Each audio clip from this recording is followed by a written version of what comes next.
todos y bienvenidos a un nuevo contenido formativo de Neotac, de la Neo Academy. Yo soy Laura Oviedo, soy Project Manager y os voy a estar guiando hoy a través de una clase que yo creo que es muy interesante y necesaria, sobre todo porque nos enfrentamos a ello todos los días, ¿no? Que es el cambio. Y más que tratar el cambio, vamos a tratar la resistencia al cambio, porque es un problema que nos encontramos en el ámbito organizacional a día de hoy. Al final, como os decía, el cambio está presente en nuestras vidas, tanto personales como profesionales. Día a día es necesario ir actualizándonos e implementando cambios que nos ayuden a estar actualizados. Entonces, bueno, nos vamos a enfrentar a ello todos los días prácticamente y es importante tener estrategias para contener esas resistencias, ¿no?, que podemos encontrar sobre todo en el ámbito empresarial. Vamos a estar hablando de qué es la resistencia al cambio para poder identificarla, cuáles son las causas, qué estrategias útiles podemos implementar y, bueno, sacaremos unas conclusiones acerca de todo esto. Así que vamos a por ello. ¿Qué es la resistencia al cambio? Vale, pues la resistencia al cambio es ni más ni menos pues esa oposición o reticencia a hacer las cosas de otra manera. Aplicado al mundo de los negocios, pues nos referimos a esas fricciones que en este caso los empleados pueden mostrar cuando se les pide adoptar pues nuevas formas de trabajar, modificar sus rutinas diarias, adoptar nuevas políticas. Al final, si somos sinceros con nosotros mismos, a nadie nos gusta cambiar porque no es cómodo. Al final nosotros nos encontramos en nuestra zona de confort y es muy difícil que aceptemos un cambio de primeras cuando nosotros estamos cómodos con cómo estamos haciendo las cosas. Pero es verdad que muchas veces la mejora pasa por salir de esa zona de confort de la que tanto se ha hablado y esta es una de esas veces. Al final, no es culpa de nadie a nivel individual, es que las raíces de esta resistencia al cambio pues, son muy variadas, son complejas, están muy arraigadas en nosotros, hay vinculación a factores pues, emocionales, psicológicos, por muy exagerado que suene, ¿no?, que pueden generar pues, ansiedad, miedo, estos cambios, y culturales, ¿no? Al final también es una cuestión social y de cultura. Entonces, bueno, aquí lo importante es comprender qué es lo que está causando todo este miedo al cambio y qué estrategias podemos usar para paliar estos miedos. Vamos a seguir con algunas de estas causas que seguro que ya más o menos os las esperáis, más que nada porque seguro que alguno de vosotros lo ha experimentado. El principal miedo es precisamente el miedo a lo desconocido. Al final, la incertidumbre por lo que traerá el futuro pues, puede generar verdadera ansiedad. Sé que suena un poco como exagerado, pero si tú te pones a pensar, o alguno de vosotros que estéis viendo el vídeo se pone a pensar en momentos de vuestra vida en los que os hayáis tenido que enfrentar a un cambio, ya sea un cambio de trabajo, un cambio de puesto dentro de la misma organización, un cambio vital importante, pues hay miedo a lo desconocido porque al final nosotros estamos cómodos en nuestro entorno controlado, ¿no? En este caso puede haber miedo a perder el empleo, miedo a no adaptarse a la nueva medida, a la nueva tecnología, al nuevo proceso, a sentirse desplazados dentro de un entorno en el que ya se encontraban cómodos. Entonces, esto puede acabar en una paralización de los empleados, en una baja productividad, en un mal ambiente incluso dentro de la oficina. Así que esto es una de las causas que más problemas nos puede traer. Muy asociado a este miedo a la incertidumbre, ¿no?, a lo desconocido y al no saber qué pasará, es la pérdida de control. Al final, otro factor que está muy presente es el no saber si vas a ser capaz de hacer las mismas cosas que antes, pero con herramientas o procesos nuevos. Al final, es una sensación de impotencia la que se crea que puede disminuir la confianza de los empleados en sus propias habilidades que venían haciendo hasta este momento y, aunque sea de manera instintiva y no muy meditada, genera un rechazo, ¿no?, a ese cambio. Al final, gran parte de la satisfacción de los trabajadores, y esto está más que estudiado, radica en esa confianza en uno mismo, en saberse competente del trabajo que estás haciendo, no tanto tener un talento, tener una vocación enorme, sino saberse competente en el ejercicio de tus funciones. Entonces, si esa confianza se ve tambaleada, pues puede suponer efectos también negativos. Otra de las grandes causas de miedo, que yo creo que es un factor que está presente en todo lo negativo que puedes encontrar en cualquier problema, que es la falta de comunicación. Al final, en cualquier proceso de la vida, ya sea profesional, personal, la comunicación clara y transparente es súper necesaria.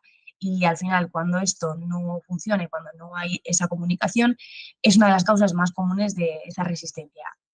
Cuando se va a hacer un cambio, precisamente, se necesita suficiente información, se necesita información sobre los procesos, el tiempo, cuándo se va a aplicar, expectativas, objetivos.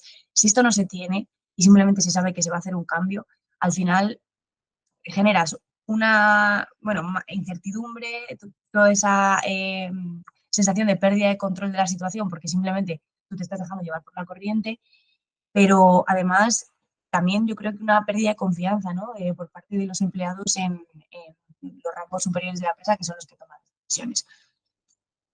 También nos puede estar afectando en este aspecto las experiencias pasadas negativas, porque al final no sabemos cada empleado por qué viaje vital han pasado, ¿no? Y cómo han sido sus experiencias enfrentándose al cambio.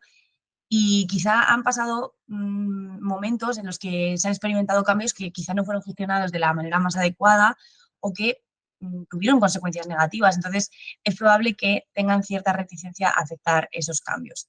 También la propia inercia organizacional. Al final, las organizaciones, las empresas, las instituciones, los individuos, las familias, los grupos de amigos, pues desarrollan ciertas dinámicas, ciertos hábitos, rutinas que se arraigan profundamente en las dinámicas de las relaciones, ya sean, os digo, corporativas, institucionales.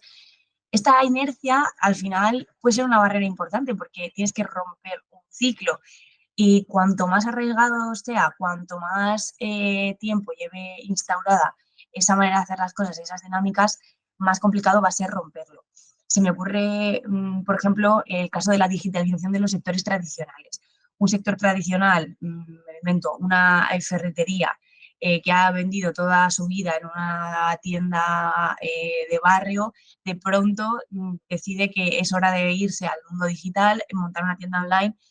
Pues el cambio que tiene que suponer eso, las resistencias, las fricciones que tiene que suponer eso, son enormes, pero porque ya es un negocio que lleva tirando muchos años, incluso décadas quizá, de manera presencial y de repente es pegarle un giro enorme a, a su modelo de negocio. Esto es quizá un cambio muy extremo, pero nos encontramos con esto todos los días en cambios mucho más pequeños, desde cambios de procesos, de cómo reportar a los superiores, a cambios tan grandes como puede ser un cambio en el modelo de negocio completo. Vamos a ver, visto ya un poco qué causas, vamos a ver un poco las estrategias que podemos utilizar para paliar estas causas de miedo. Al final, vistas las causas, es muy sencillo establecer relaciones con las soluciones o al menos intentos de solución, ¿no? Y es que cada una de ellas tiene asociada una estrategia, aunque cierto es que hay muchas de ellas, como por ejemplo la comunicación clara, que es la primera que vamos a ver, eh, que al final son transversales, ¿no? Que nos sirven un poco para todo. Entonces, vamos ahora con la comunicación clara, que voy a detenerme muy poquito porque al final creo que queda muy claro, ¿no? Visto en la causa de miedo, es muy fácil entender por qué es tan importante. Al final, como os decía antes, es crucial que los empleados comprendan no solo qué cambios se van a implementar, sino por qué son necesarios, qué objetivos perseguimos con ellos, cuáles son las expectativas, cómo se van a llevar a cabo, cómo va a ser el proceso, cuál va a ser el cambio gradual o no gradual. Al final, esto ayuda a aliviar las preocupaciones que pueden tener los empleados y reducir esa incertidumbre que ya hemos visto que también genera mucha resistencia. Además, esto debe establecerse como una práctica permanente dentro de la organización, el tema de la comunicación, de que siempre haya, pues eso, cierta noción, ¿no? De qué está pasando en la empresa, qué proyectos entran, qué proyectos salen, que, digamos, cuál es la dinámica, hacer parte al empleado de la dinámica empresarial, porque si no queda todo muy estanco y al final las decisiones, sobre todo cuando implican cambios e incomodidad, no van a ser bien recibidas. Y lo hilo con la siguiente estrategia, ¿no? Que es involucrar a toda la empresa en el proceso. Al final, una cosa es que los tomadores de decisión tengan que tomar la decisión sin contar, evidentemente, con todos los empleados, porque no sería eficiente, pero involucrar a los empleados dentro del proceso, contar con ellos, puede ser una de las maneras más efectivas de reducir esta resistencia. Porque al final cuando los empleados sienten que tienen una voz, que tienen un voto en la planificación, es más probable que lo acepten y se comprometan con ello, que ellos están también involucrados en este proceso. ¿Esto cómo puede lograrse? Pues con formación de comités, con encuestas, con grupos de trabajo, focus group, pidiendo opinión, aunque luego la decisión sea otra o el proceso de decisión sea otra, pero por lo menos se puede tener en cuenta esa valoración de los empleados y pueden expresar sus opiniones y también sugerencias. Visto que el proceso de cambio es un proceso que normalmente cuesta, es muy importante que la organización preste el apoyo y los recursos adecuados para que se desarrolle el cambio. Entonces, para que la adaptación pueda llevarse a cabo con éxito, es fundamental que los empleados reciban, pues eso, apoyo y recursos. Esto puede ser muchas cosas. Puede ser reuniones informativas, simplemente. Puede ser capacitación en nuevas tecnologías, formaciones individuales, tutorías en caso de que haya empleados con más problemas que otros. Parejas de trabajo para implementar los cambios a la vez. Asesoramiento. Formaciones sobre procesos, hasta que el proceso no quede claro y perfeccionado, debe ser algo que sea prioritario, ¿no? Además, un recurso que se usa mucho en esta clase de situaciones es designar a embajadores del cambio, ¿no? Digamos que dentro de los equipos podemos designar a una persona como responsable y propulsora del cambio en ese equipo, y así como contarla como persona de confianza, también de control, ¿no? Para ver cómo se están desarrollando esos cambios, cómo lo va adoptando el equipo. Entonces, de alguna manera pueden actuar como punto de contacto entre los compañeros y la dirección y pueden ofrecer apoyo, pueden resolver dudas, de alguna manera estar ahí, ¿no? Y ofrecer ese acompañamiento.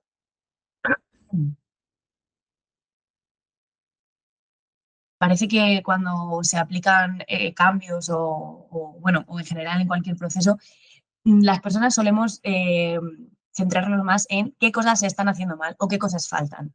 Pero aquí es muy importante celebrar los logros y el progreso. Al final, a medida que la organización avanza en el proceso, es fundamental reconocer cada pequeño hito que se va haciendo, aunque sea muy mínimo, ¿no? Al final, esto motiva a los empleados y también sirve como una prueba tangible de que el cambio está funcionando y de que vamos hacia adelante, ¿no? De que nos estamos moviendo y no estamos haciendo esto para nada. Esto puede incluir recompensas, puede incluir reconocimientos públicos, que parece mentira, pero ayudan mucho. Y incluso cuando se celebren hitos quizá más importantes, ¿no? Implementaciones ya pues, más grandes, quizá más, en periodos de tiempo más largos, cada 6 meses, cada año o cada 6 semanas, quizá pues reuniones, ¿no? Usarlo de excusa para hacer desayuno en la oficina, llevar unos churros, por ejemplo, ¿no? Y pues hablar de qué se ha conseguido, qué hitos importantes hemos logrado y cuál es el siguiente paso. Eh, Al final, todo tiene mucho que ver, ¿no? Es involucrar a las personas de la organización, establecer una comunicación clara, saber que se puede contar con el resto del equipo, es importante. Y ya por último, creo que esto también es bastante transversal y no solamente aplicado para cuando se requieren cambios, un cambio grande o un cambio concreto, y es aplicar y crear una cultura de cambio en la empresa. Al final, si se fomenta una cultura organizacional que valore la adaptabilidad, la innovación, pues esto es esencial para que cuando vengan cambios, esa resistencia no esté tan arraigada dentro de lo que es la estructura empresarial.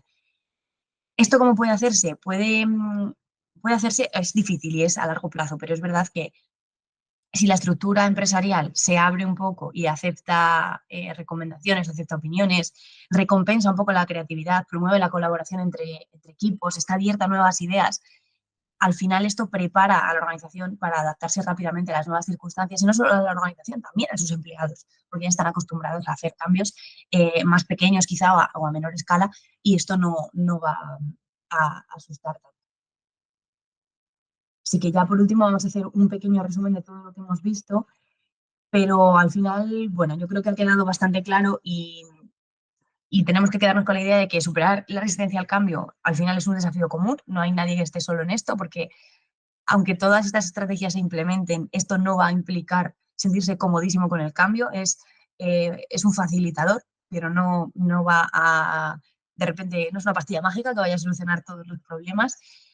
Al final, lo importante es contar con estrategias adecuadas, recursos de contención bien estructurados y clave dentro de las empresas y poder paliar de esta manera esos miedos, ¿no? Pues eso, comunicación clara y constante, tener a los empleados involucrados en todo el proceso, establecer una cultura de cambio. Al final, lo que comentábamos al principio, y yo con esto cierro, al final el cambio es una gran oportunidad, ¿no? Como os digo ahí en la presentación, es una oportunidad de crecimiento, de mejora, etcétera, pero sobre todo es algo que es necesario, porque a día de hoy, en esta sociedad, en esta economía, es algo bueno, que es preciso, ¿no? Para sobrevivir en este mundo que va tan rápido y cambia tanto en una misma semana, en un mismo día y en un año ya no os quiero ni contar. Así que bueno, espero que estas estrategias os hayan servido, que alguna de estas ideas la podáis aplicar en vuestras organizaciones, ya sean grandes o pequeñas. Y os deseo mucha suerte y mucho ánimo si os estáis enfrentando a un cambio en la organización. Y espero que vaya todo fenomenal. Como sabéis, nos podéis encontrar en neotac.com y en todas nuestras redes sociales como Neotac. Muchas gracias por la atención y nos vemos pronto.